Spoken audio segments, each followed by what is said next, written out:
Welcome back to Lunch with Missouri. Tim McConnell. We have a technical break there, but right now we are reading from John, the third chapter, and Elder Lounge was in the process of doing explaining the message that Christ was giving us here before he began to baptize. So, Rev, tell us about reintroduce people to what Nicodemus, where we are here. We in verse 25. Okay, we just left from verse. I'll read 24 again. But John was not yet cast into prison.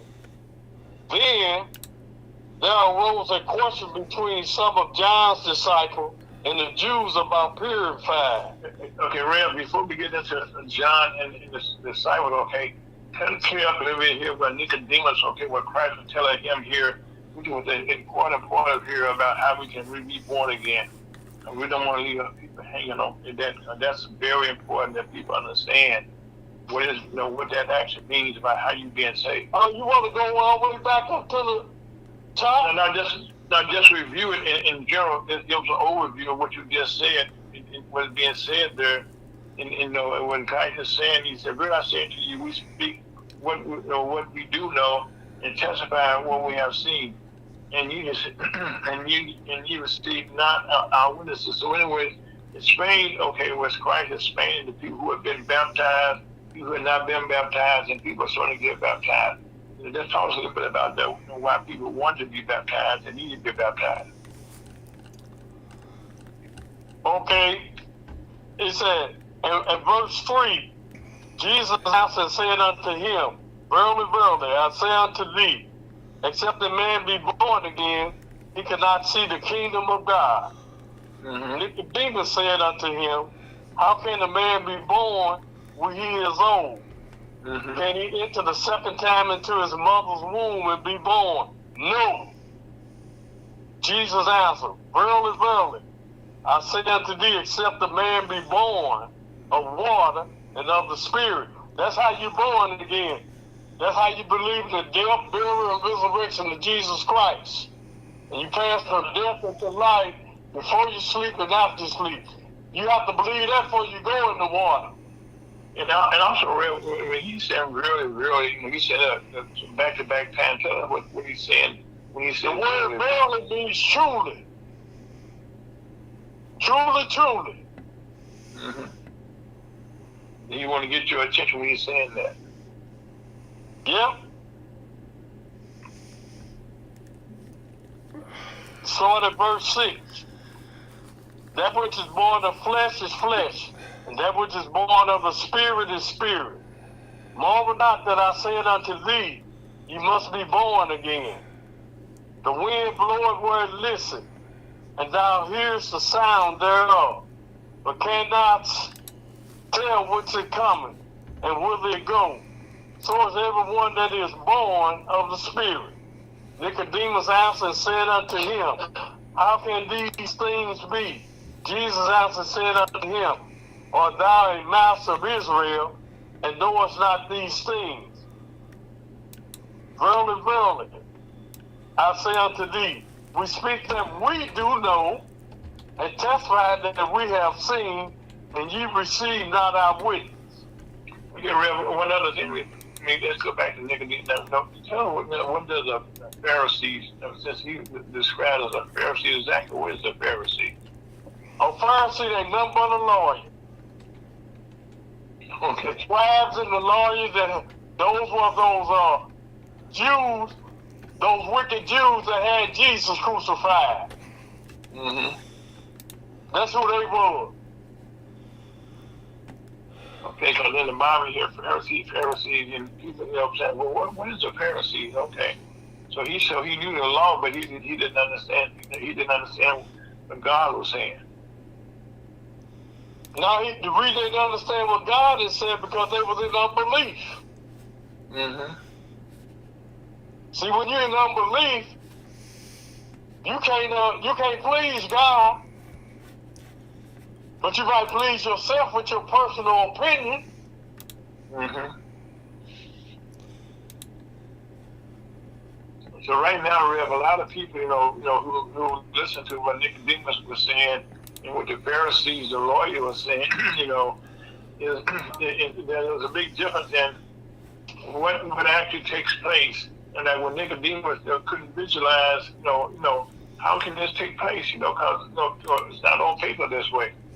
And God, Christ is saying this is a new thing and a new day, and that He came here to make a change in life and to change our lives forever. We had to understand what He was doing, and nobody wanted to listen to Him.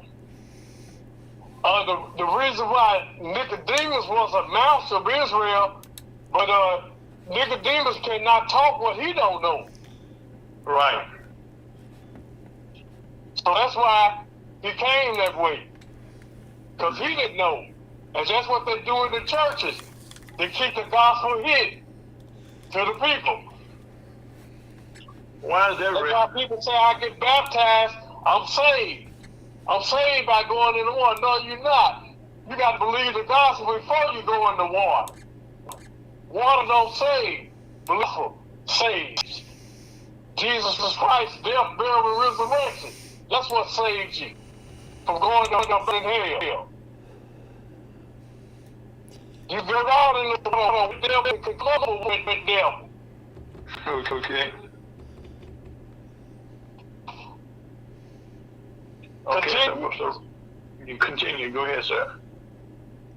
If I have told you earthly things and you believe not, that unbelief is again. How should you believe if I tell you of heavenly things? And no man had ascended up to heaven, but he that came down from heaven, which is Jesus Christ, even the Son of Man, which is in heaven.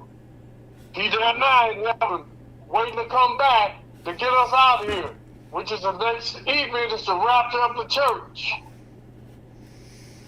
And as Moses lifted up the serpent in the wilderness, even so must the Son of Man be lifted up.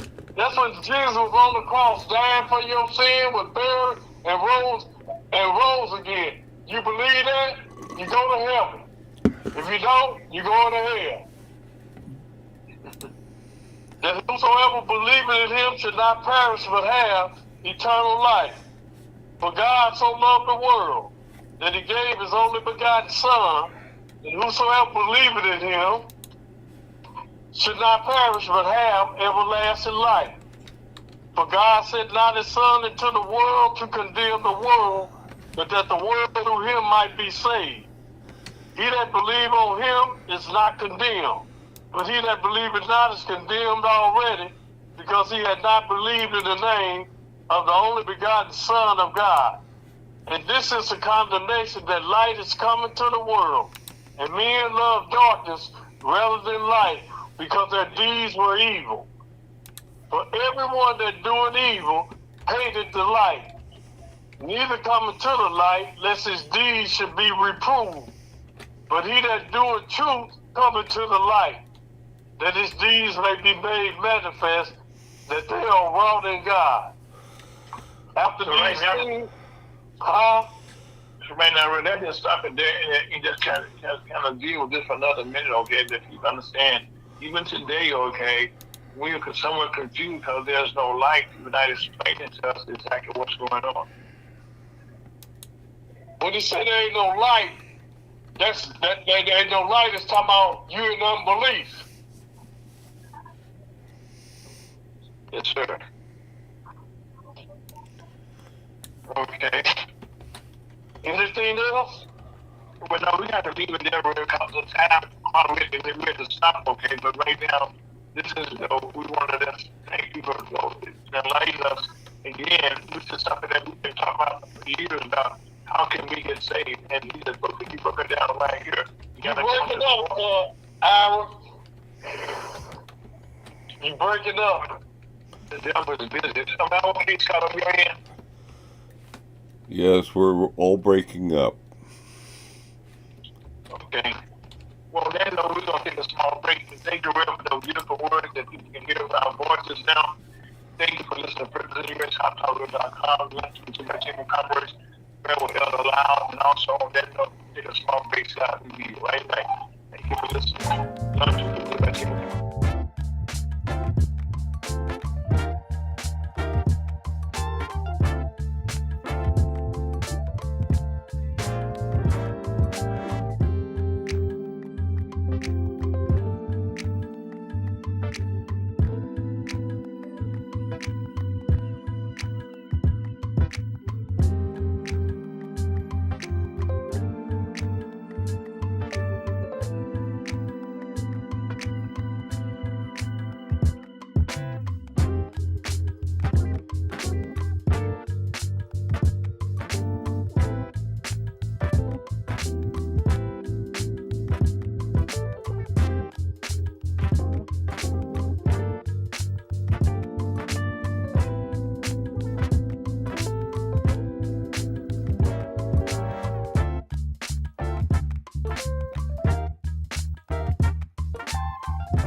Welcome back to London, Missouri Channel Commerce. We are having technical difficulties because I got a new cell phone here, and it seems to be not one out. No act right, but what happened here is this is March the 8th, 2025, and one thing is for sure, time moves on. And this weekend, when we'll be changing our clocks, and this has been going on since 1918. Now, people always told this was for the farmers. That's why they changed this around for the time, the daylight saving time. That was not actually the truth. The changing the clock started back in 1916, and that was when during World War I. And the reason that Germany did it first, they were the first one to change the clocks back in 1916 during World War I, and the rest of Europe followed them. So they were trying to save fuel during the war, because people had to run their lights and all that stuff. So they were trying to save their. And then then 2 years later, okay, the United States got on board in 1918, and since that time we gone back and forth. We changed it, but right now, this morning at 2 o'clock in the morning.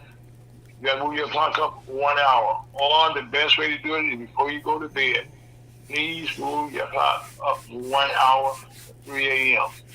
So right now, to make sure that everybody's on the same page, this afternoon, before you go to bed, make sure you change your clocks around. Now, in the meanwhile, we have been inundated in our country with a lot of changes that are taking place. And a lot of things that are taking place right now are, affecting you in your home. And one of those things is the rapid spread and mutation of a deadly bird flu virus. Now, we've been talking about this bird flu virus for a long time here on the station here. But now the United States, it's a global situation. In fact, they think that we may have to be prepared for a pandemic of this, because to close the dangerous gaps. Because right now, the H5N1 bird flu had affected almost 100 people with this bird flu. And it is growing out of down in Texas and Mexico, and those areas there where we have the birds flying around. And as a matter of fact, even in today, so say a recent breakout in West Texas, just short of 200 cases. That's just in the state of Texas. And then in the state of Texas, it tripled in a day to 30. So right now, these cases are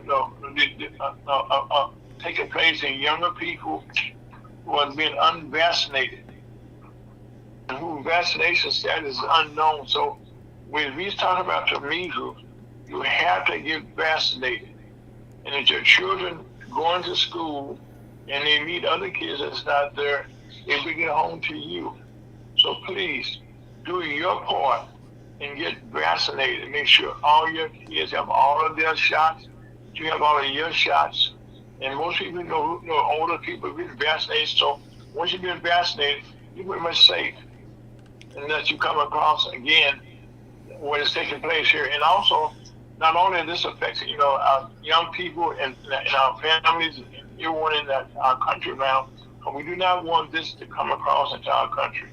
And one of the things that's taking place, we have destroyed over, listen to this over here, almost 200 million chickens and turkeys and other birds and herds around the country. Now, what this has done, when you're killing these chickens off, that means that there are less chickens to make eggs. And so, since there are less chickens to make eggs, that means the price of eggs has gone crazy. So right now, not only is chicken eggs, the price of eggs going crazy, you also affect the cost of your beef that you have. And the ground beef thing that you eat, that they make on the cattle. Or they're killing cows right now. And really, you cannot stop it because the birds are flying, and you can't stop the birds from flying. So right now, to go along with this, we're still into the flu season. And with the weather changing like it is here, and we still dealing primarily in some cases with COVID-19 virus. So the best thing you can do to protect yourself in all this chaos, confusion, just wear your face mask. Wherever you go, if you can, get your face mask. You go in a hospital, a lot of businesses right now, they put face masks out again, so put on a face mask. People are coughing, they're sneezing, but please protect yourself. If you can, social distance, and wash your hands for your own safety. And also, please get your vaccines and watch out as the measles brand continues to spread across the country.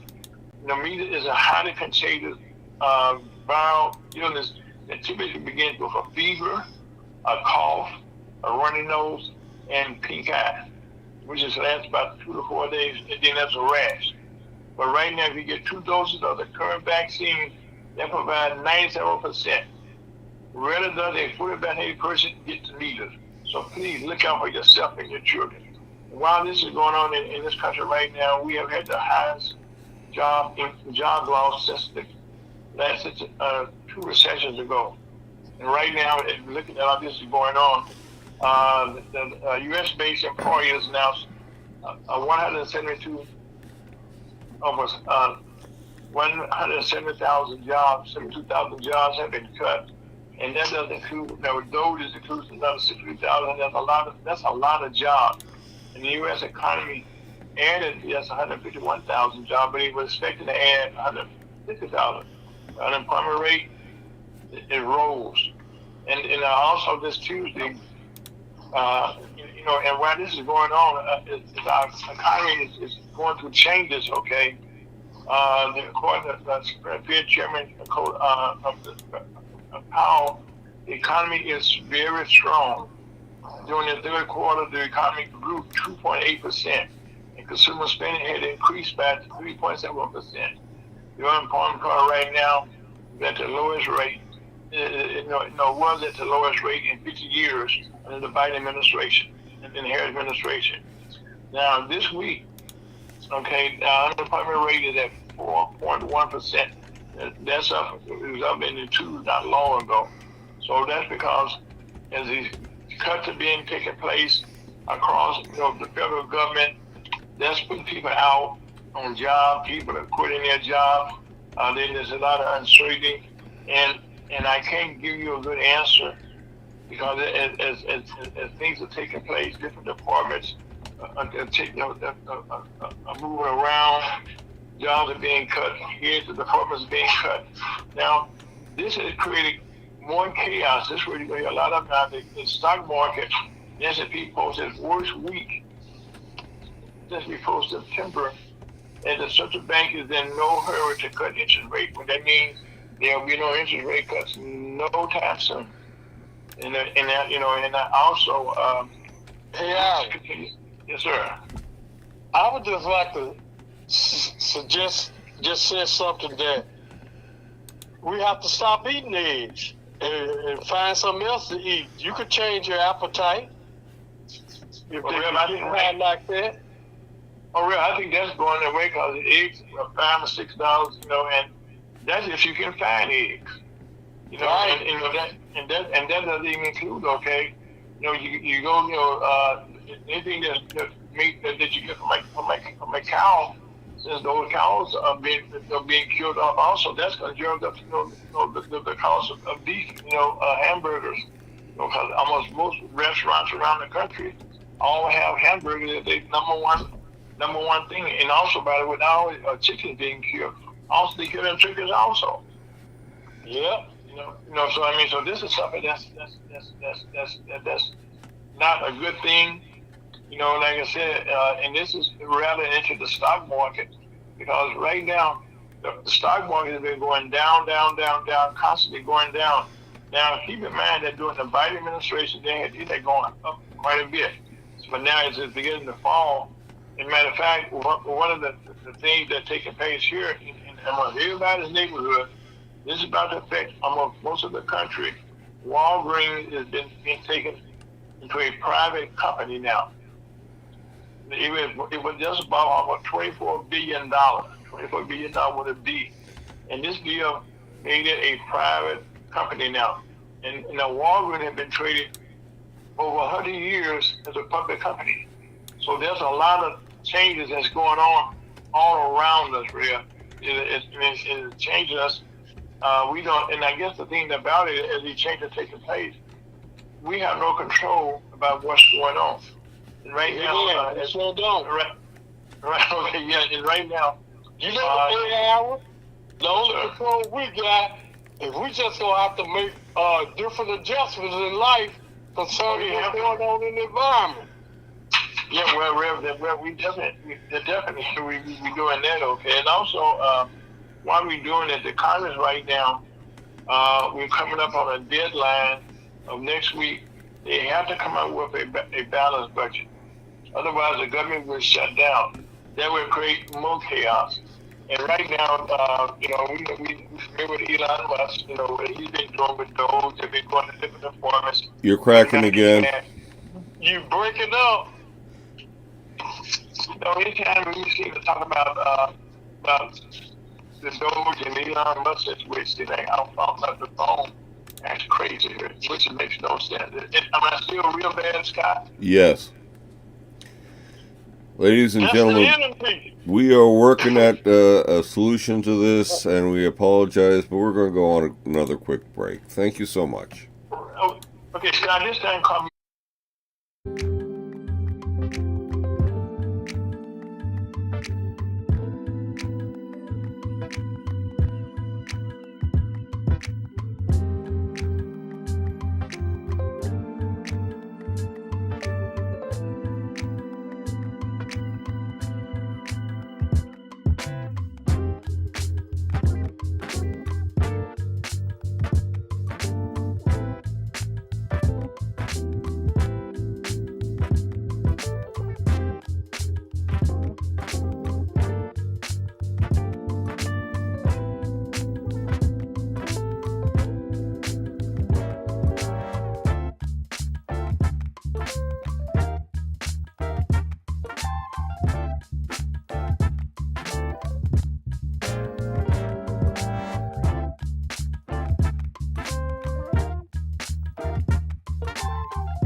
Welcome back to Lunch with Get Back Chamber of Commerce. There's so much going on, and like I said, right now in the this week, the president had a couple of cabinet meetings, and in one, Elon Musk was dominated the conference meeting. The press conference was televised, but the second press conference was not televised.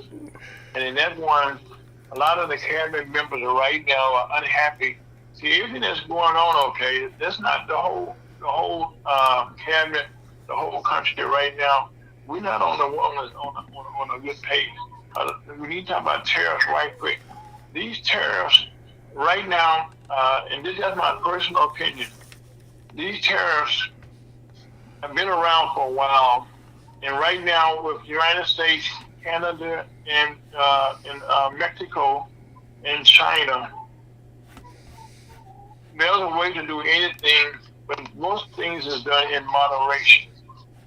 And if you're going to do something, okay, give me a plan about how we're going to do what we're going to do.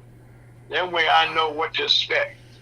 But being unexpected, not knowing, if you go waiting for the federal government, the individual is cutting thousands and thousands of jobs. You're selling off hundreds and hundreds of government buildings and stuff. You're gutting all this, okay, and you're changing all these people's lives. People used to work for the federal government to get experience, and that way our country was safe. And right now, our president is getting in arguments right now. I understand the blow-up we had with Zelensky in Ukraine, but guess what? They're meeting next week to try and patch up that and move forward with what's going on over there in Ukraine and with Russia. But right now, thank God I come out yesterday. They're going on right now. Thank you, Dr. Wright. Hold on a second. Okay, right now, we're watching what's taking place in Canada, where even Canada right now is fighting, for a new administration in their country, and what we're doing is not exactly helping our neighbor to the east, to the north, our neighbor to the south, and now the crazy part about this that if you and I, who live in our country, are watching what's going on, people around the world are watching us also. And there's a thing about social media that everybody can see what goes on nowadays. And like I said, we just had a second cabinet meeting where a lot of the secretaries, who are over different departments, they're complaining, okay, that the other departments that they just received, they have fired all the people, okay, that they need to work with. And so they come to the department, okay, they didn't gut it. So so that's a way to do whatever you have to do, okay. And then right now, we need to slow down a little bit and see how we can get on the same page. And then we can always pick up the piece the best way we can and move forward. And like right now, Elon Musk, who's leading this thing now, first, he's saying he's taking a bus off. Well, that's what he was saying last week. But this week, President Trump said you're going to use a scalpel to make sure this is precisionally done. This should have been done from the start. This should have been done from the start. That we have precisionally go about doing things. And that's the way our country's been built, okay? That's why we have a Congress. That's how we work together to get things done. And right now, there's a lot of stuff that's going on that we need to talk about right quickly. One of the things with Elon Musk, not only, he does his own Formula Twitter now, which is now have this issue with threatening people. If in the budget talks right now, if you're a Republican running, you're looking for it now to be in, get us a budget, and the House has to pass a budget, and there's only one couple of votes difference, so that's not going to be a good deal because the government may shut down, that may cause more chaos. And right now, that is not good for us in our country right now. And while this is going on, we're looking at cutting more jobs. But in the real news, there was a man that was killed this past evening down in South Carolina. They had a firing squad where they killed him, which is kind of brutal. But they did that because in South Carolina they were trying to use chemicals, and the chemicals was not going well, and they advised them over three executions, and that was not good. And so for the first time in over a decade, we had a fire squad kill someone. And also, on a national level in our news right now, Vice President Kamala Harris, former Vice President Kamala Harris, is now thinking about running for governor of California, and also in the suite of governors in the state of New York City. Former Governor Andrew Cuomo is running for mayor against Mayor Amy Adams and a lot of other candidates. And this is what's taking place right now. We get now into the early season where you have a lot of turmoil, a lot of town hall meetings, which you normally have from your congressman who come talk to you about what's going on. Well, when you have those meetings, people right now are being shut down, and unfortunately, the Congress, the Speaker has told the people right now, the Republicans, don't hold town hall meetings. Well, if you don't have a town hall meeting, how are you going to talk to your constituents? And so what this is going to do, we got more people running for office right now against those people, and there will be a change coming very shortly. But right now, you got to talk to the people. We are the ones that actually vote. We're the one that actually determine what should go for, what should not go for. And just to give you a good example of that, you can say the St. Louis. We just had an election this past Tuesday where our Mayor, Charlotte Jones, came in second in the four-way race. And since the St. Louis had changed their system now, we have the top two people in the primary running in the general. Well, in St. Louis, they had that 50% of the people turn out to vote, which is very embarrassing. But also, that's going on in St. Louis. But right now, they're going to run again against each other in April.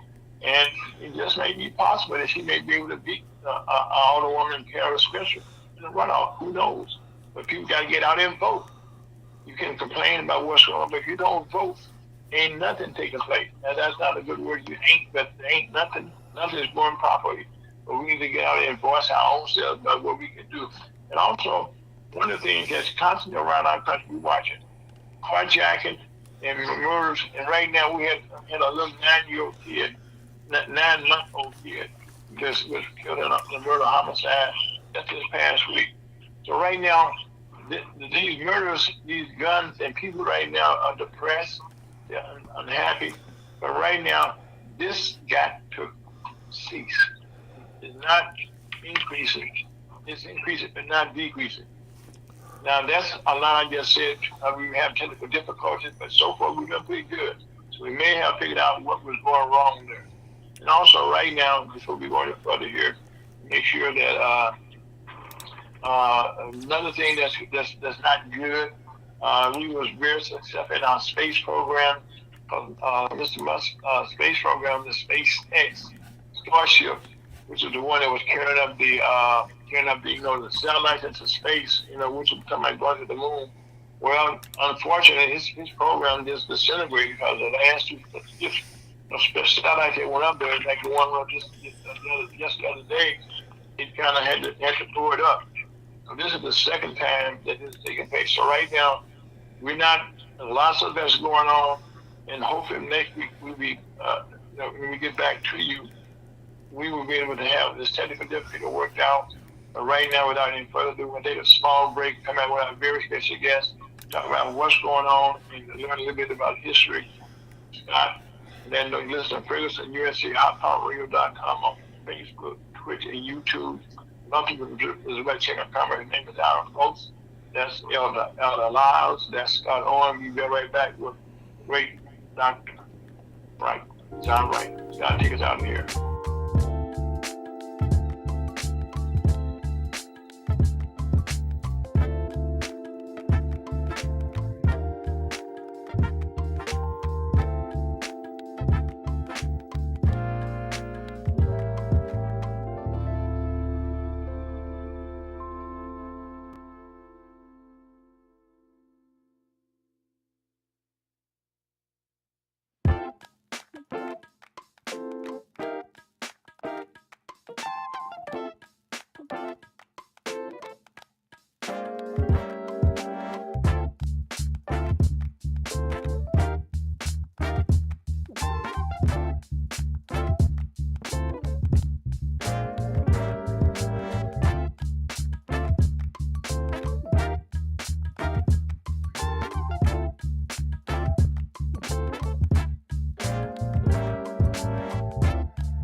Welcome back to Lunch with Missouri Right Chamber of Commerce. And so far, keep your prayers up and bless it down. We're doing pretty well right now with the technology. But having said that, we're so fortunate to be joined by Dr. John Wright. We have him as an educator, but Dr. Wright has worn so many hats in time. Dr. Wright, welcome to the program. Thank you. And so, Dr. Wright, rather than me trying to tell people about you, okay, why don't you start off telling us about, I know you got started, here in St. Louis in our educational system, which is in disarray also. But kind of tell us a bit some of the hats that you have worn in your education. Well, I started out as a teacher in St. Louis Public Schools. Yes, sir. And as teacher, then a principal. Mm-hmm. Then I went to Webster Groves. Mm-hmm. Then I stayed there, and then I was superintendent of Kinloch Public School District. Mm-hmm. Then from there, I went to Ferguson Florissant after the merger, a court-ordered merger of 3 districts, Berkeley, Kinloch, and Ferguson Florissant.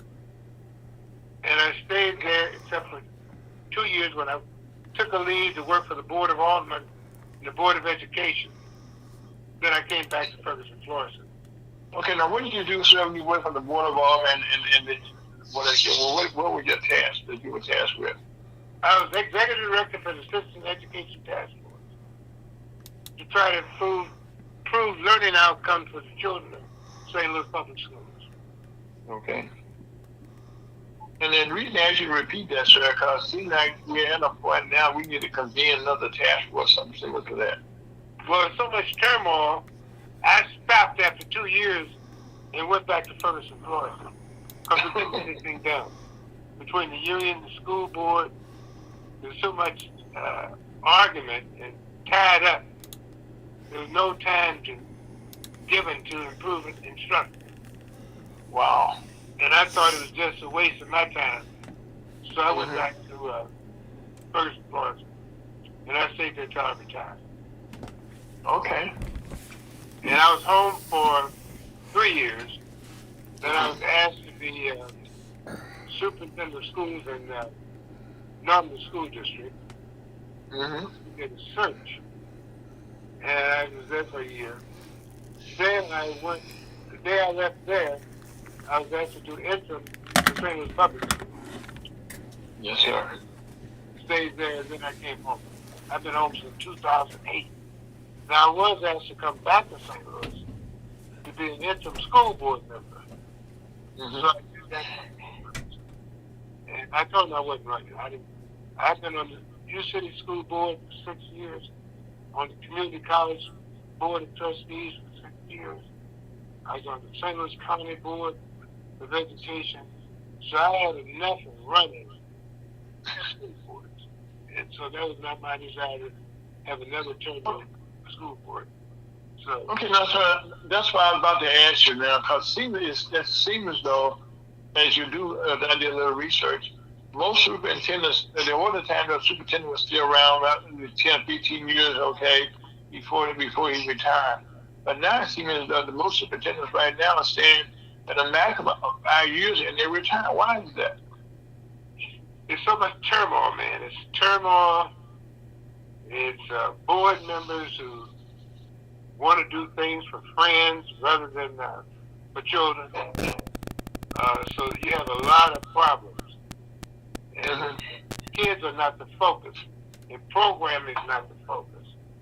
We're at things where people want to do stuff for their friends.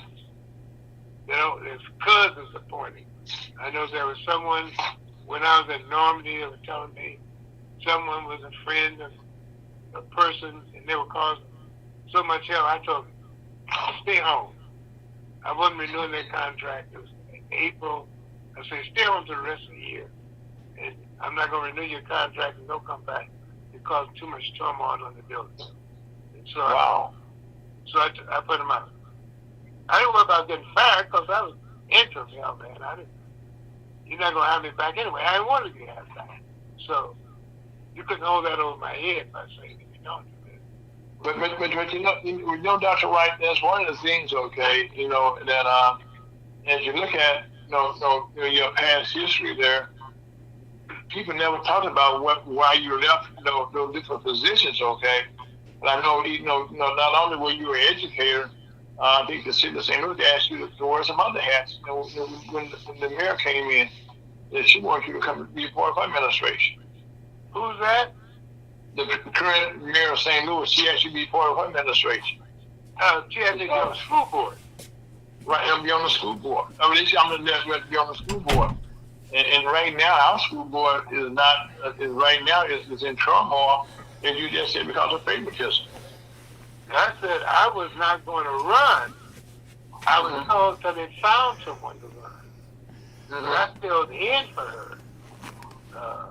But I wasn't going to run for school board. I understand that. Well, right now, Dr. Wright, as you look at, your career there, but you also did some things that were international in your career also. Right. I was vice dean of the Council of Core College in Washington, D.C. I was honorary counsel for the Republic of Senegal, and I was on the World Trade Center board. And so those are some things I did in that. Then I did Fulbright in India. I did that one summer. Okay, now what's a Fulbright? Can you explain what a Fulbright is, what that actually means? What it is, you study a different culture, and you're they're all over the world. A Fulbright scholarship, you're chosen because of your scholastic endeavors. I was one of 12 that went to India in '82 for the summer, going to all parts of India, looking at educational institutions and culture there. And so then you give talks and you come back and you pass that information on. But it was and I'm still in touch with one of the guys. We were together, and some of the folks. Another one, we were together. He passed away. There were three of us. We stayed in touch with each other since '82, and so that was a good experience. And then I did a Thai teacher exchange with Thai, the administrative exchange with Thai for Thailand. I did that. Wow. Okay, now, as you look at, since you have some international experience right now, our education system in our country right now is taking a hit now, because nationally we're not doing well, and nationally, there's not a large supply of teachers right now to teach kids. So what are some of the things, since you're not in, you don't have to work for anybody right now, what are some of the things that you see that how we can kind of improve things, not just here in St. Louis, but most of the country, where we are right now, trying to find good teachers, trying to retain teachers, and also not just the urban, but in rural areas. What are some suggestions you could give us as we're talking to right here, to our whole entire country about how we can improve ourselves? Well, I think you have to have a belief. When you go into the classroom, you have to have a belief in your students. Mm-hmm. I taught special ed. Mm-hmm. My first teaching assignment. Okay. And I went in and they said, one special, always special. Now, what is special ed, first of all? Let's That's get the kids who are behind in achievement, supposed to be mentally retarded. Okay. When I work with my students, Mm-hmm. some of them took the test for high school and passed. What a teacher who was having classroom problems, and the principal had my girls to keep the class while she went out and learned how to teach. Mm. So it's a matter of believing students, and everything's possible. There's a movie, Stand and Deliver. Jaime Escalante went in places where they thought he couldn't do it. The kids passed the test. Mm-hmm. But you have to go with a mission. When I was in Normandy, I met the principal and said, how can I help you? They said, you the first person in church that asked me, how can I help you? Everybody's telling me what I don't do and what I need to do. But no one's going to come to my school and say, how can I help you? Mm. Now that's bad. So you can't run the district from the desk. You have to go out. Mm-hmm. You don't tell people you're coming. You may go into the back door, the kitchen door. Next thing you know, you're in the hall walking. Look at the classrooms. When I was on the personnel, the Friends and Folsom School District, Mm-hmm.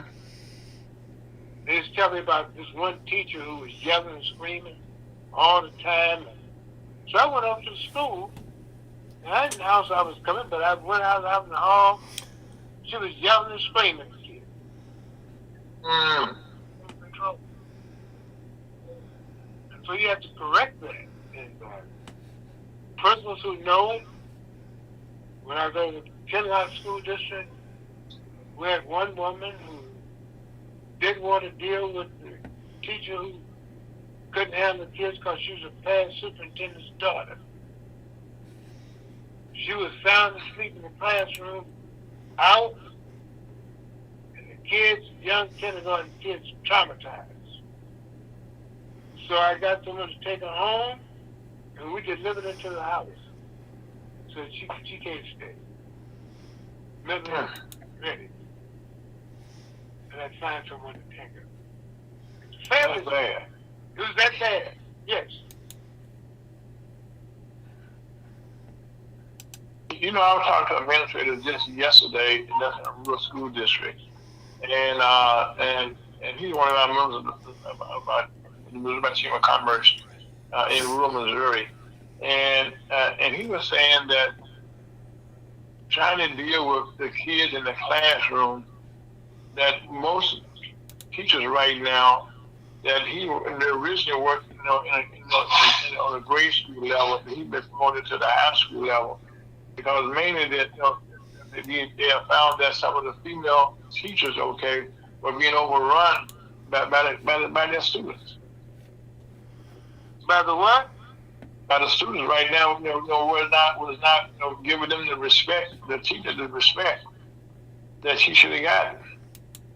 Well, when I started teaching, I may have had a jump. I worked at juvenile court when I first got out of school. That was at the detention center. So I knew every thug in the neighborhood. And so when you're at the detention center, some days when nobody shows up, you run the floor about 90-some kids by yourself. Wow. You know the thugs, and you get to know them, and they need to know you. When I was in Marshall, the kids had taken over the playground, so the principal couldn't do anything, and teachers couldn't send the kids out. And I went out and said, "Look, fellas," and I knew them by name. I think it makes a difference when you know them by name. I said, "You folks, you got to give us a break now. It's okay to play basketball, but you got to stop the basketball playing with the kids at recess." "Okay, Mr. Wright. Okay, Mr. Wright. Okay." And that was it. But I knew him by name. Well, see, Dr. Wright, right now, I think, you just listen to what you just said, okay? The problem is that there's no respect. The teacher, you got to earn respect. You can't give respect. And I think that's where the problem comes in here. Would you agree? Oh, yeah. You got to earn it. I've got letters that my wife passed away, but I'm going through her stuff. I got letters to kids that's written her. Kids written her after they got married, and called her on the phone, and something she used to have at the house for lunch. And so, yeah, that's respect. She loved them. Well, right now, right now, Dr. Wright, as we have this conversation, one of the problems that we in the black community, we're trying to, the Missouri Chamber of Commerce, our goal is to help black business owners thrive or create new businesses and stuff. And just understanding what we just talked about here right now with the educational system, trying to teach someone early on about what black businesses need, that's an uphill battle. Am I right? It's not impossible. You got to believe, when you get into something, you got to know what you're getting into. And you got to be willing to go with it. You got to, it's not easy. And I wouldn't tell anyone it's easy. But it's work. And once you get a reputation, it's after you get your reputation, it's easy. Easier. You got to win respect. and then you can do, I remember a kid got suspended and hearing get terminated from school. Mm-hmm. Parents didn't show up, and I was the only one in this termination here. So I've been dropped the reputation from him because I was at his suspension from school. Wow. You know, Dr. Wright, one of the things that I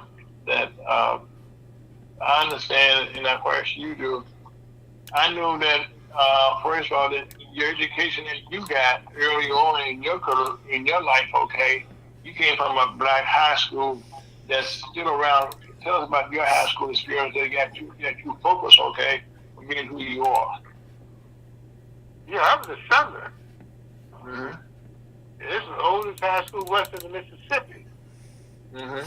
But I had teachers, blessed with some teachers, who gave a lot because they couldn't get any place else but high school. Mm. Who else came up in a segregated world, Grace Montgomery had Kenneth Billups, a great instructor, because whites wouldn't hire him. Wow. So, Robert McFerrin Mm-hmm. had some of the high school teachers. We had Charles Turner Mm-hmm. was hired in Sumner because white institution wouldn't hire him. He was one of the top scientists in the country. He still did it at Sumner High School. Mm-hmm. And also Sumner, had the Mr. Richard Hudlin, was a great teacher over there also. Who? Richard Hudlin. Oh yeah. Hudlin was a tennis man. He did Arthur Ashe. I know. He can't. He trained Arthur Ashe, who became one of the first back to win a Wimbledon championship. And Ashe stayed at his own. Mm-hmm. They didn't worry about where you lived at that time. Hudlin got Arthur Ashe to stay with him. Mm. And he was living in Richmond Heights. Oh, Arthur okay. Ashe came back and forth with him every day. Okay.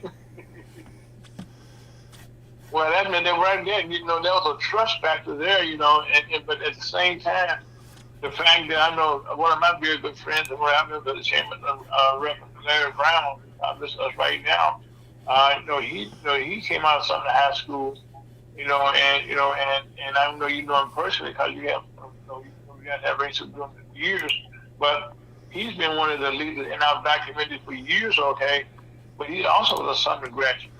Larry Brown? Yes, sir. Yeah, I was engaged to his sister. Yeah, you told me that. Yeah, so I know that's what I said. So I know it personally, okay. I know Larry well. Yeah, but he's been like a staple in the community for many years, so not just as a rapper, but as a businessman. Yeah. Yeah, I know Larry very well.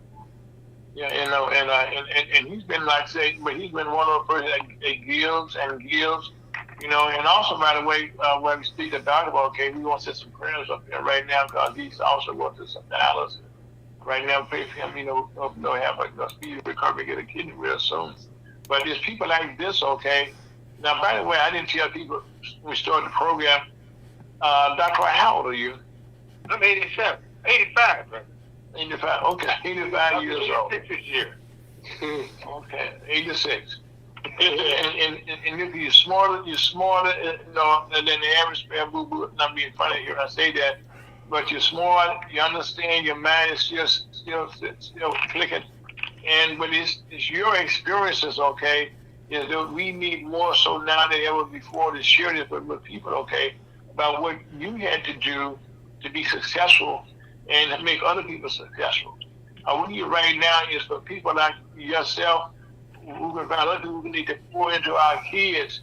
You said one thing was very important. The kids, we got to respect you. You got to earn their respect. Right. And it comes to you can't fake, Kerry. Tony, it comes through. Mhm. You know, you can't fake that you like kids. Mhm. Well, you know, Dr. Wright, one of the things that in schools nowadays, you know, is totally different because now, you know, most classes right now are being taught about a computer or something, about somebody on the video screen, since they have the shortage of teachers right now.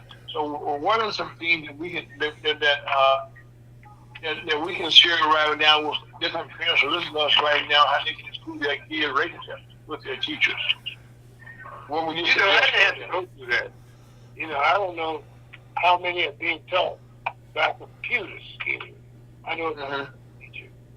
He retired. He went back because they offered him $1,000 a day. You know? Wow. So he went back to school, and he wanted to be just a sub. Now he's teaching charge of building. It's what now? He's in charge of the building when the principal's absent. Okay. So he's done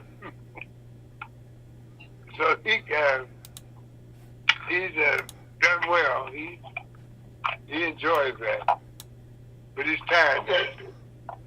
He's glad to get conversation besides talking to young folks all day. So he looks forward to doing other things too. Okay, now, Dr. Wright, one of the things, well, in your career, I know that early on that we had a lot of men that were teachers. I know, like Bishop Richard Wooten, who was one of the top bishops in the entire world. And he was also educated. They came from Harrisville College, Teachers College, early on. I mean, that's where you graduated from, am I right? Yeah, a lot of men because we couldn't get jobs in other fields. Mm. So I have a friend, Richard Shelton, ended up being a IBM executive. Mm-hmm. You know, he went to teaching. You know, we went to Harris Stowe. It was $20 a semester when we joined, which is college. Wow. Mm. $20 a semester. That's cheap. Yeah, it's cheap. You could try college, you know. Mm. Well, a lot of folks who tried it, and after the first semester they decided it wasn't for them. So we had a high turnover every semester, but it gave everybody an opportunity to try. Mm-hmm. And so we had a lot of folks who tried. And Well, I know, right? Go ahead. I'll say, go ahead, sir. no, I just think about Jordan McFarland had a big church on Taylor Avenue. Mm-hmm. He quit saying, I found the Lord. So he stopped teaching and started preaching. Okay. They built that church on Taylor Avenue near Delmar. Okay. And that became a very successful church. Yeah, George passed away, but that was Mm-hmm.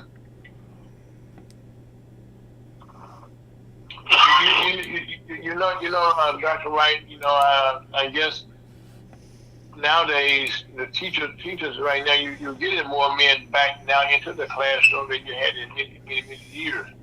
That should be a very good thing, am I right? oh yeah. But many of them have found jobs in other fields. You know, that's the problem now. Mm-hmm. Well, I know. Right now, one of the things that we're looking at is that we need to be able to improve ourselves in every way that we can. And education is the one vehicle that we all need to have, because right now, with all the technology that's coming down the pipe now, it's daunting to be able to keep track of stuff. You know, it's not only black men who's not doing it. White ones aren't either. When I was teaching for Webster, part time I used to teach out of state. And I had very few men in my class. Mm. They coached, and that was it. Mm. So not only did we lose black men, white ones aren't going for it either. Mm. Well, like right now, like I said, jobs are getting tighter and tighter right now, and I guess the one thing that education helps people to understand, because as we live in our country right now, I might not be on the spot, but if you look at what's going on right now in our country currently, what are some of the thoughts that you could give to Break it up, Al. Okay, Scott, am I okay? No, you are breaking up. Let's take a real quick break, and I'll call you back. Okay, Dr. Wright, just hold on. Hold on. Okay. Okay, Scott. Because the person here is not talking about lunch was good. Too much information. Life is good, we say.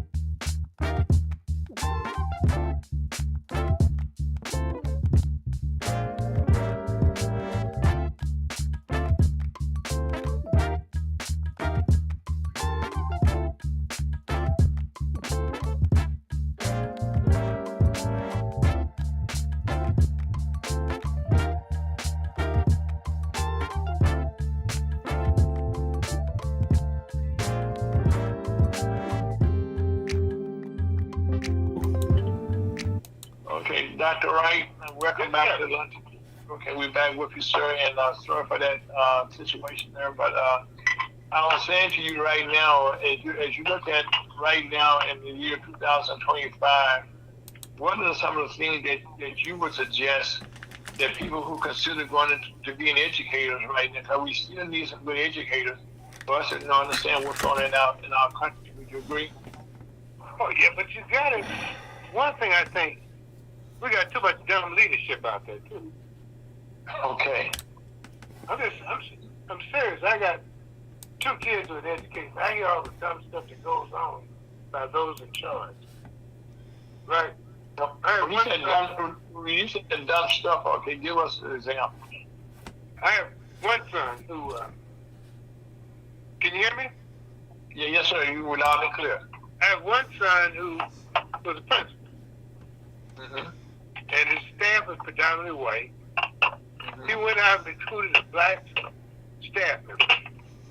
Mm-hmm. And the one, his supervisor, thought that person would be good at another building and took it from him. So he got upset over it. And so the guy said, I don't like your attitude. You're upset, huh? He said, yeah, well, go home. So he sent home. And so the building was on, what do you call it, pilot for 3 days with no one running it. They realized you did need a principal to run the building. And he sent the principal home. Whoa. Let's back up, okay? What do you want me to back up? So why did they send the principal home?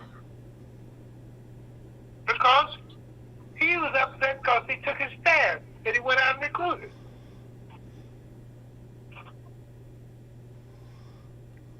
Wow. Because he expressed anger because he went out and found the teacher's recruit. Mm-hmm. And supervised the took it. And he didn't want it. Wow. So, but it's interesting, when I was at, that's the same with public school. When I was asked to be interim superintendent, the guy told me, I guess I need to leave. Need to leave. He left. You know, Dr. Wright, now just listen to your conversation. I can understand now a little bit more now why the kids are having so many problems trying to learn. It's all, no, it's not them. It's, it's grown folks' issues. Oh, yeah, you got a lot of grown folks issues. You got a lot of folks out there who are playing school. They don't know what they're doing. And, Yeah. and then you got a lot of teachers who need support. Principals who need support. Well, I know in Missouri, and I'm embarrassed to say, well, we wanted to force states, they come to paying teachers to teach schools. Salary-wise. I know my high school, Sumner. Mm-hmm. Like every 3 years they get a new principal, 2 or 3 years. Mm. You can't grow a school with that kind of turnover of administration. Mm-hmm. You can't. And then also you have a constant turnover with superintendents also. Oh yeah. It's hard to find superintendents who want to deal with it.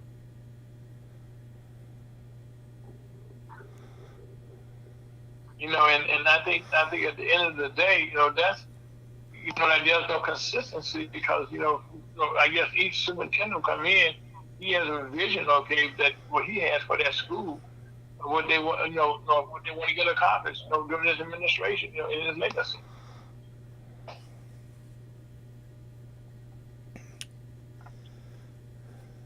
And to get that done, he needs some support. Some people that work with him that and sell them on the idea of what he want to do. But you've got to have a board that don't have too much English. Like I remember one school that's board member my wife is a teacher, and one of the board members said, I came by her room, I just know my daughter's going to get an A. My daughter's a problem. I know my daughter's going to get an A. No, she didn't get an A. But that's...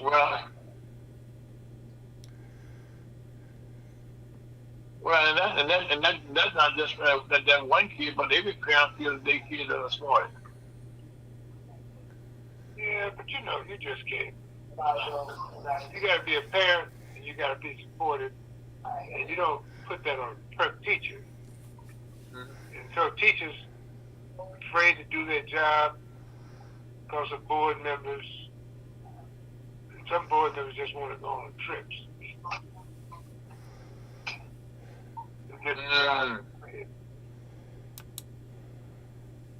You got small districts. Sometimes in small districts, the school is the biggest employer. Mm-hmm. And so everybody's kin and relates to each other.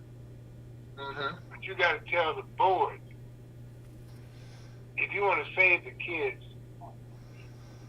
Junebug, Mary's son, is messing up. Mm-hmm. And Junebug can't stay there. Mm-hmm. And you got to convince the board that Junebug can't stay there. Mm-hmm. And put with documentation. Mm. Because I remember when I was superintendent, this one guy was a board member's relative. And he was throwing that bombardment in the classroom. Bad weather. Breaking out the lights. Right. And I said, look, if you don't do something, you're going to get a suit. So this guy won't mind, he won't follow instructions, but somebody's going to get hurt. I'm putting you on notice. It's a problem. You want to keep him, but you got to know it's a problem. I'm putting you on notice. I'm not going to put the blame for it. So they talked with him, and he didn't do it, and so he got terminated. But I tell him, it's a problem. If you don't do something, somebody's going to get hurt. And you're going to get sued. But I'm letting you know what's going on. And I'm not going to be a part of this. Dr. Wright, as we look at right now, what we need most of all that we have to have this basic education. And unfortunately, one of the problems that we got to deal with, and is not being dealt with, is vaccination for the children right now is not what it used to be, and now and it should be what it is now. How can we make sure that the parents are aware that they need to have their kids vaccinated? What can we do about something like that? Well, what you have to do is put the facts out there. Look, we're offering this to your kids. Here are the records. Kids, with schools where kids aren't vaccinated, they have a greater chance of dying. So here's the facts. This is where we are. If you don't care about your kids dying, don't get them vaccinated. But the chances are, if you don't, you'll be born with statistics like it is at other schools that don't have it. But death is a reason you want to do it, to avoid death. And here's what happened in places that didn't do it, and the kids die, and they get sick. So if you don't mind your kid getting sick, you don't mind Junebug dying, you're okay. Keep doing what you're doing. But if you care about your kid, you got to take care of it. You know, Dr. Wright, I think the fact that you just laid it out like that, and I'm not sure that's how it's being done. With people right now, they being that direct, just telling them that it's life and death. Because that's not where anybody's attention. Yeah. But you got to lay it out in front of them, though. Well, Dr. Wright, not only is that a problem in the schools, about people laying it out, but I think right now, what we need to do as a whole, this is my personal opinion, that as we understand the school system, okay, you have to understand, have some way to read. Now, people not aware, but most newspapers and most stuff like that is written at a 6th grade level. Am I right? I think we try to be nice and polite. But that's all you ain't done, and you should be. But you got to be truthful, too. You got to be truthful. Some people don't want to hear it. The kids don't want to hear it. And I got to tell friends, I just tell some friends, I got friends who are hard-headed.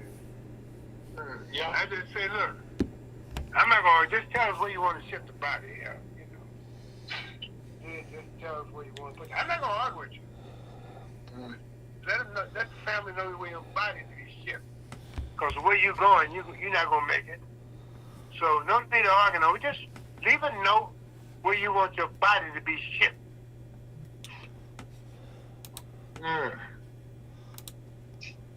Wow. Now that is definitely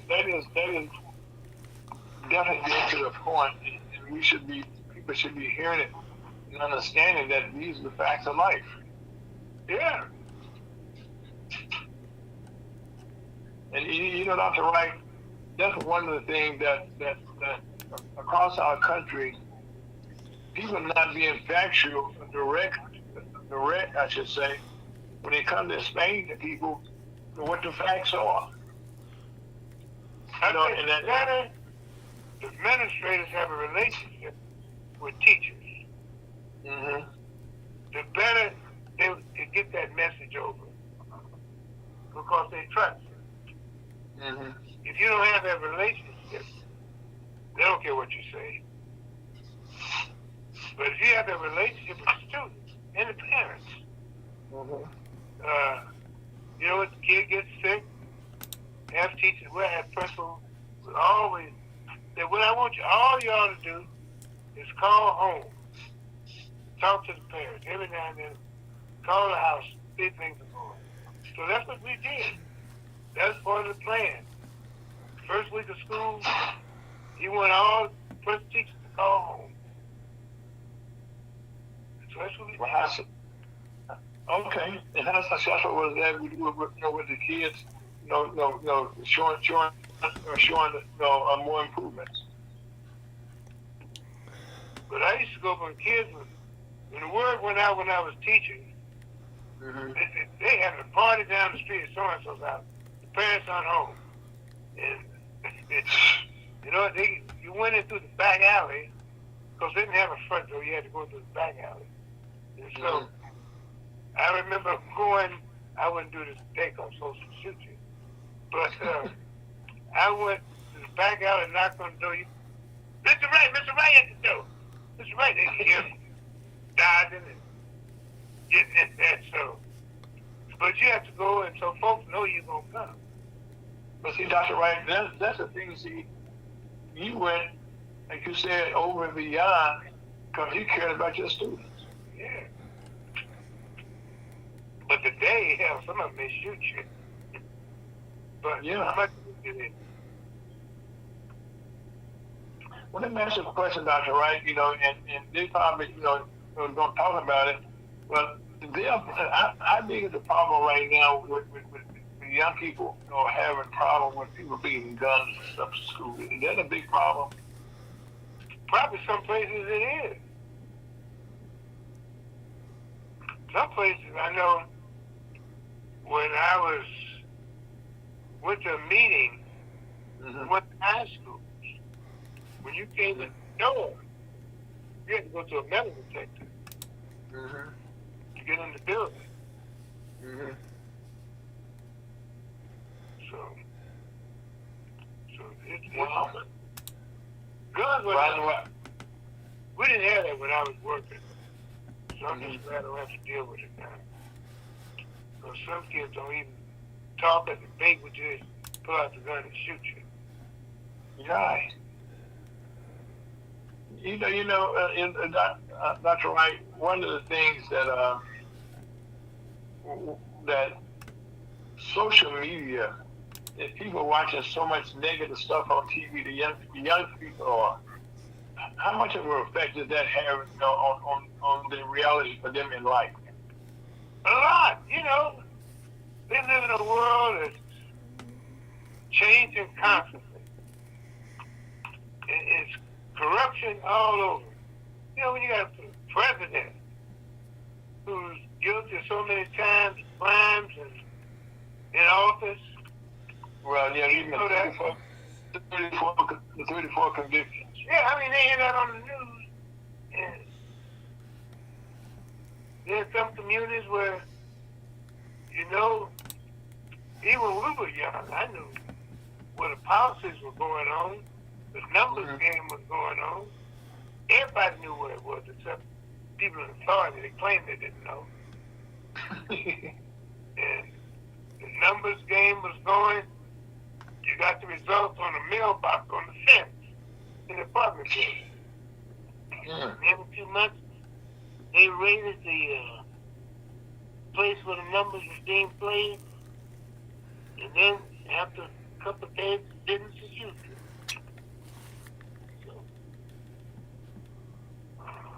Just for the sake of clarification, Dr. Wright, I only hear the word the numbers game. Is that exactly how has that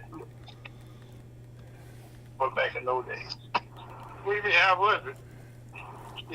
Like I said, people like now, you're trying to, as a disciplinarian, as a superintendent, and then from the superintendent down to the principal, how effective right now, how hard is it right now to get that line of communications set up? Well, this was, you just in the neighborhood, you knew what was going on. You didn't have to go, you did it back to school because kids weren't doing the numbers. But you knew it was crooked out there. Everybody knew what was going on. These little kids, some kids were even taking the money over, putting it on for mom and dad. Oh, wow. So right now, for us to get a change, we got to start down at that level to go up to the top. Am I right? Yeah. But Bless you. it's a different world now. Well, we've been joined right now by Mr. Chuck DeBola. How you doing, Chuck? Good afternoon. Good afternoon, Chuck. We're talking to Dr. Wright, okay? He's a former educator, and we're trying to talk to get an understanding. For us to have leadership, and create new leaders, okay, we got to start in the school. And so we just today just kind of trying to just get some understanding.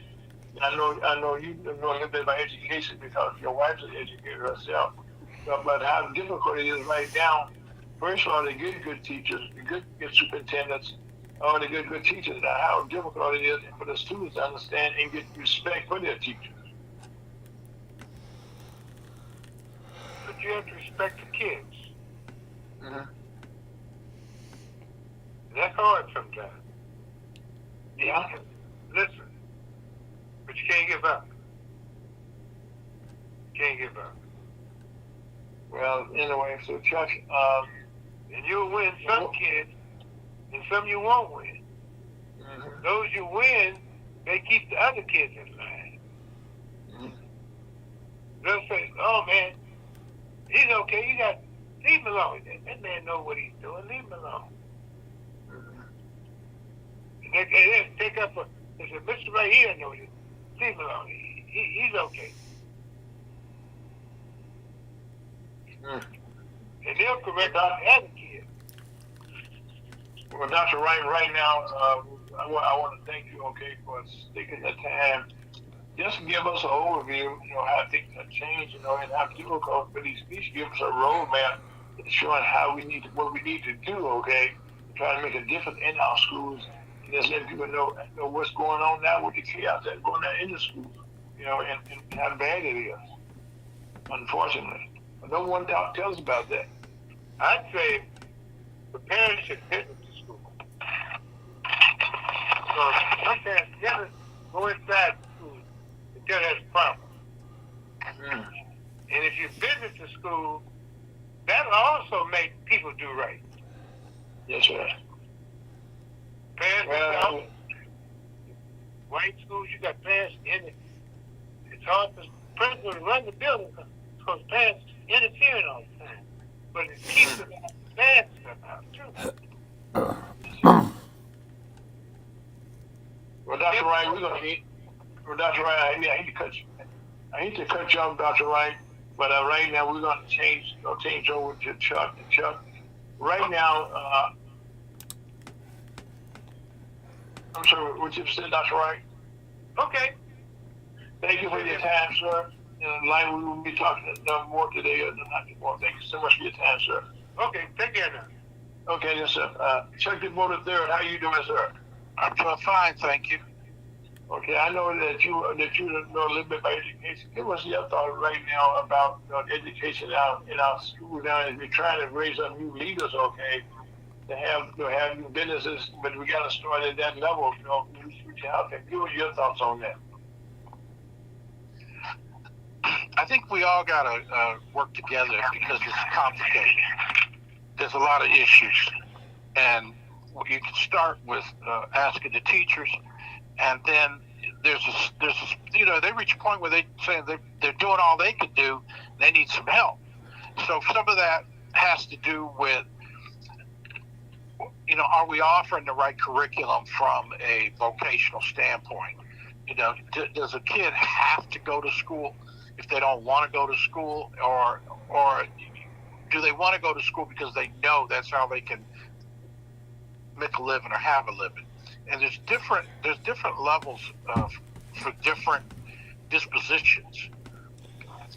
Kids that are, let's say, upwardly mobile or coming from a higher demographic family, those schools are so well equipped and so disciplined, and the right teachers, and they're teaching what stuff you need to know. And surprisingly, I haven't researched it, but they want their kids to have a full education. They want them to know the facts. From my experience, I have not seen them shy away from topics like slavery. Now, I won't go into the curriculum part, and I'm not all the way up to speed to understand completely what is critical race and all that kind of stuff. But that was an issue that was brought in the educational environment that's impacted by the federal government. So we're looking at the disruption and if a kid, and I should say kid, let's say somebody in between elementary school, junior high, and high school, you kind of fall into a path or a track.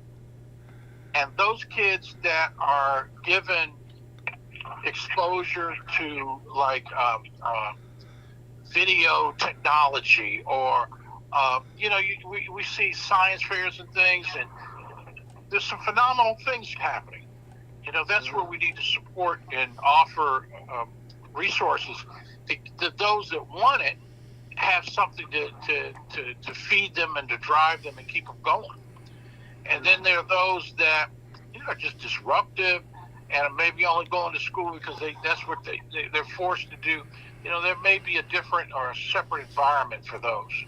But, I know this has all been said before, all been tried before, and it's going to have to start at home.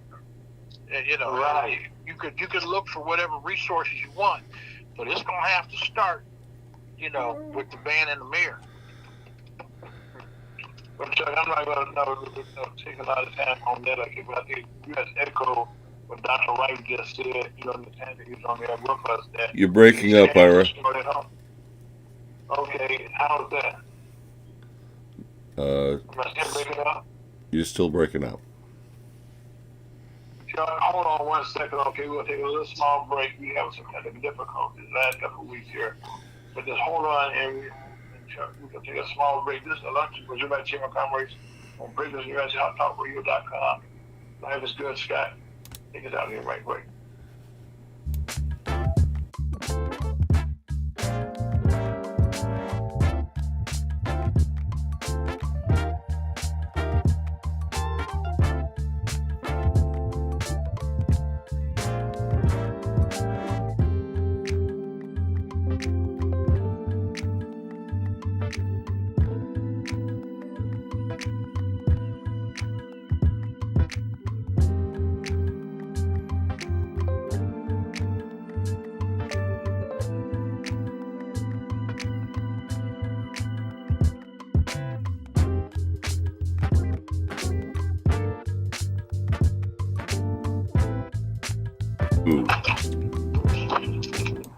Welcome out to lunch with the Missouri Chamber of Commerce on a beautiful Saturday afternoon here in St. Louis, up where you are.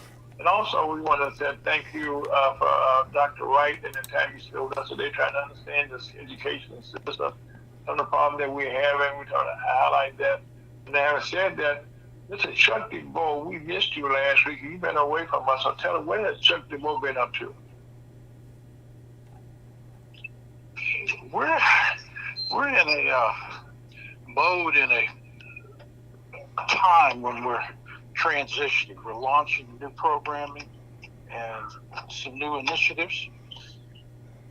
So we've just been between meetings and jumping around. No exotic travel or anything like that. Which I guess you ask this question. Okay, with all the changes that are taking place in our country today, give us your thoughts on some of that.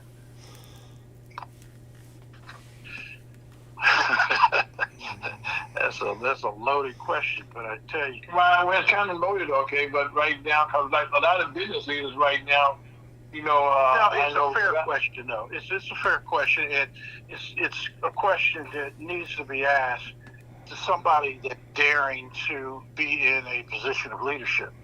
So I'm glad you asked it, and I think it's really relevant. Well, I know from what you... And I'm trying not to what I do, repeat yes. that we've said previously, but this is probably the most crucial.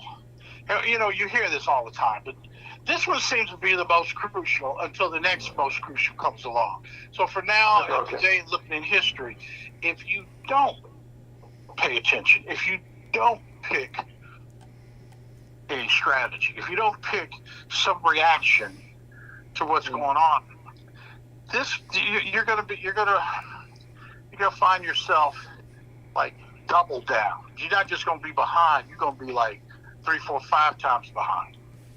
Mhm. And part of that is how you choose to react. And I'm going to say to the things you can't control. Can't as in cannot control. How do you react? And I'm going to be a little bit, I'll be real. I'll be critical. Just be shut. Just break it down. If you want to go out here and protest a boycott, you can. But what is your strategy? How does that impact you?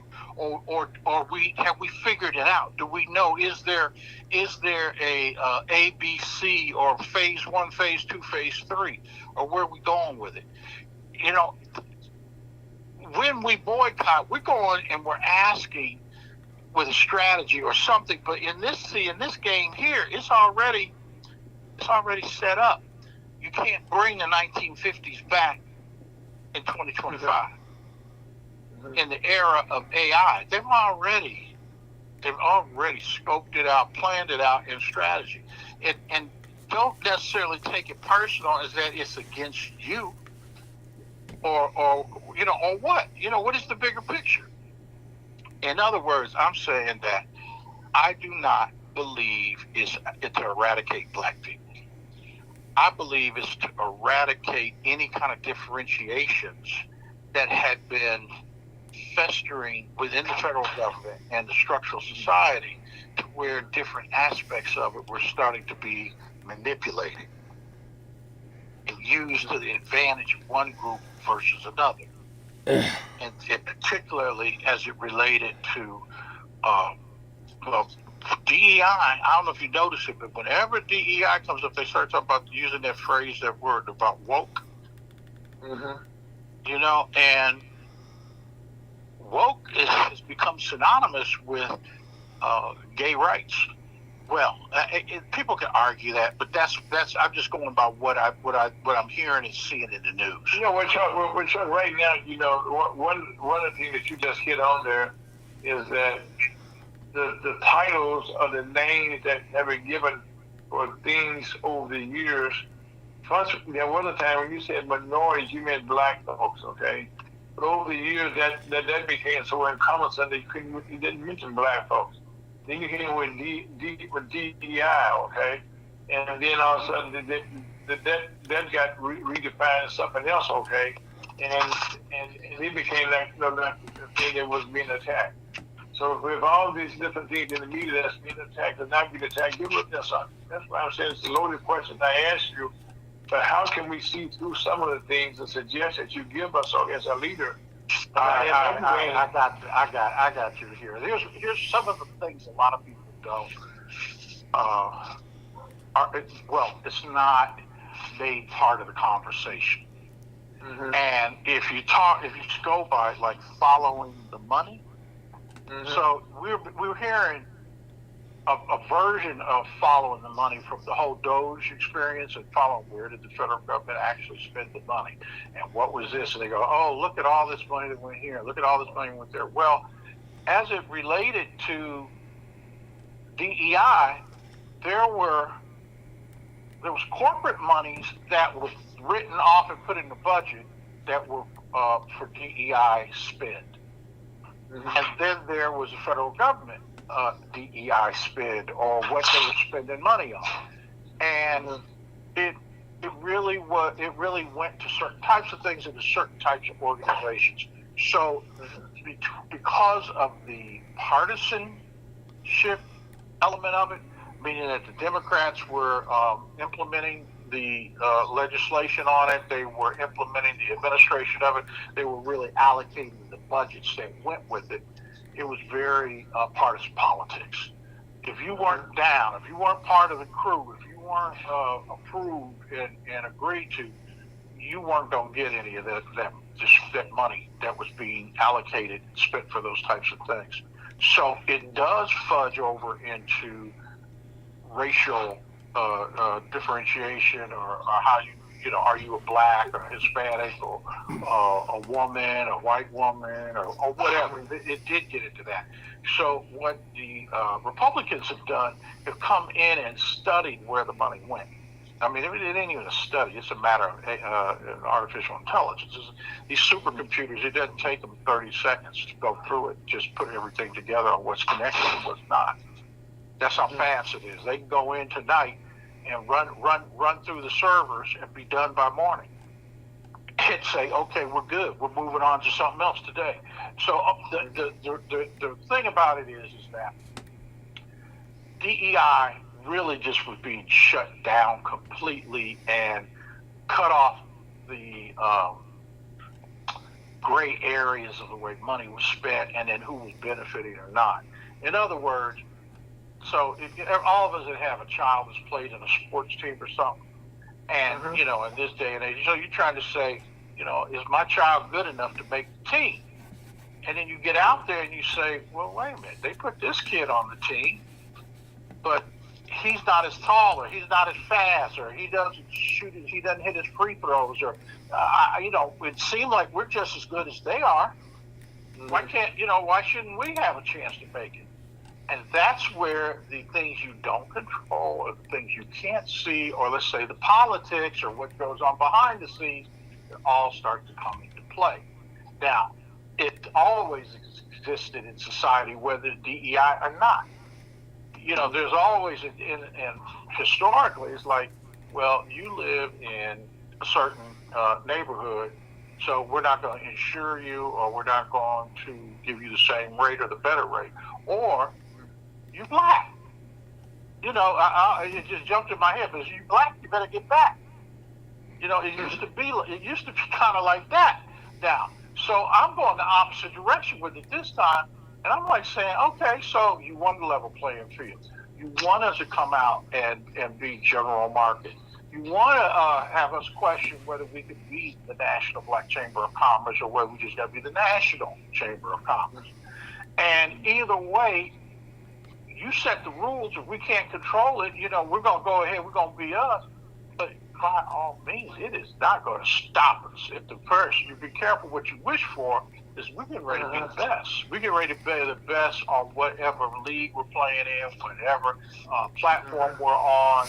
And now we're open for general business. Yeah, that's right. Everybody, anybody and their mama, it doesn't matter where you live or what church you go to, or how you grew up, or what color is your dad, what ethnicity are you, and all. It don't matter.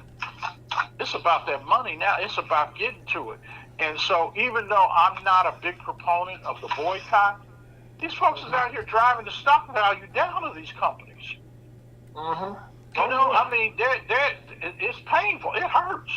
But see, then the corporation can say, wait a minute, the federal government told us we got to do it a certain way, and now y'all gonna punish us for being legal or following the law.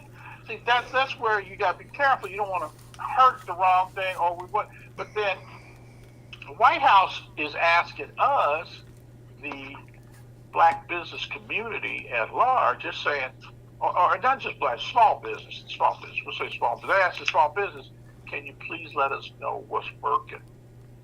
What policies do we have that are getting good results? Let us know what's working too. Everybody let them know what ain't working. What's not going on. So to answer your question, to sum it up, right now the number one message is communication. The number two is let's work together.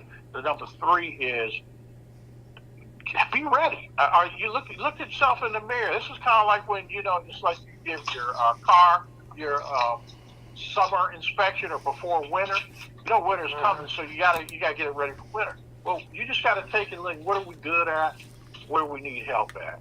And one of those areas that's going to come right away is you've got to be up on the technology. We're 5 minutes, gentlemen. Okay, thanks, Scott. Chuck, I was listening when you talking there, okay, and one of the things that over the years that if we look at just how blacks have gotten involved. One of the things Dr. Wright was saying that we should have more men in education because there's some people who can get a job. Well, if we look at take the analogy now, okay, what we talk about right now, whereas as we identify if you're black, you're not getting a fair shot. Now you wanted a fair shot. Now you're getting a fair shot, and now you got to be ready, and you got to be able to step up, okay, and be able to step up there and be able to fight, take a position that I'm going to be good at what I do, and how would I be the best? Am I right on this? I think our, and I don't even think it's questionable. I think it's so obvious, and I think it's so black and white. But see, here's the real. We don't have to debate it. It's like, man, I got things to do. I got someplace to be. I got goals and things to achieve. We're not sitting around here arguing or kicking it at the barbershop. I'm looking at my watch, man. I got about another 2 good hours left in the day. What more do I need to achieve today to be ready to be where I need to be for when the dam breaks, or for when the opportunity comes, or what tools or whatever? They let you know all the way right now. So, as crazy as it is, and again, I'm one of the people that I was raised in a household where my mother always taught me about positive mental attitude. No matter how gloomy it is, no matter how many lemons you got or whatever, what's the positive side of it? What can we do with it? How are we going to work this? And so that's where this is disruption, man. You heard Winston Churchill, I think, was the one that said, never let a good crisis go to waste. Yeah, so, everybody can go, I could be, like these boys with the stock market. They say, oh, it's terrible. Don't buy this. Don't buy that. Or sell. Get rid of this because it's going to crash. Meanwhile, they got their boys in there just waiting for it to hit a certain price, and they buying like crazy. They buying like mad. They're telling you sell, doom and gloom and whatever. They did that with Bitcoin. They drove that price down there and turned around and hit it. And people that are doing their homework and got their own constitution, got their own foundational roots and things they base decisions on, they're like, no. We see you coming. Come on in. We sitting there waiting on you. And that's exactly what's going on right now. People are seeing opportunities in the market, and they're getting prepared for them. So one of the things that's happening is if you are a savvy investor, and I'm talking about banks, private equity, different types of entities where CDFIs, all different, and they're saying, we see that the market is going to become segmented. And when I talk about the market, I'm talking about the universe. Here's one thing right now. Did anybody notice, if you didn't know the word or the phrase rare earth minerals, did you notice that was in the news these past few weeks? Yes. It started with Ukraine and the deal, and Russia came up and said, oh, if that's what you want, come on over here, we can make a deal. See, there's a different in a businessman's approach. Trump's whole thing is he knows how to figure it out if it's a business deal.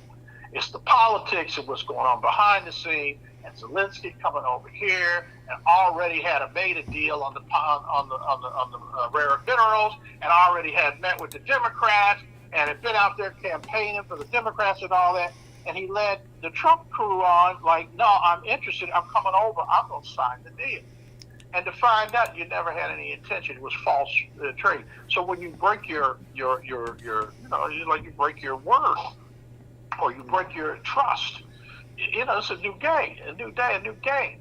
So now, all of a sudden, here, I'll wrap this up. But you ready to come to the table now? You ready to come to the table now? Yeah, we come to the table, but at the same time, National Black Chamber of Commerce and this little black business in the diaspora, we're already over here talking to some African countries or some other places in the world that got more rare earth minerals than Ukraine.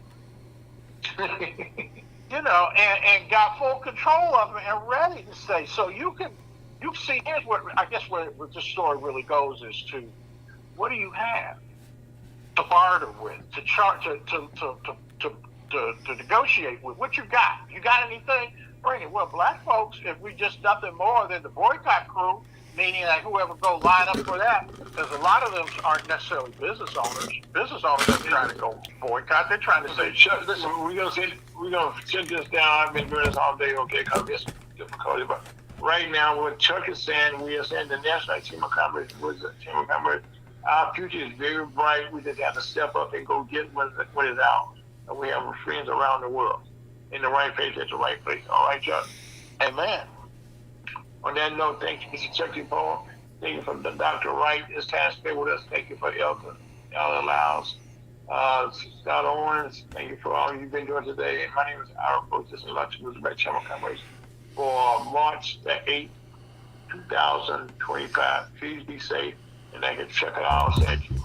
Positive, and life will be good. Love you, and life will be good. Have a great weekend.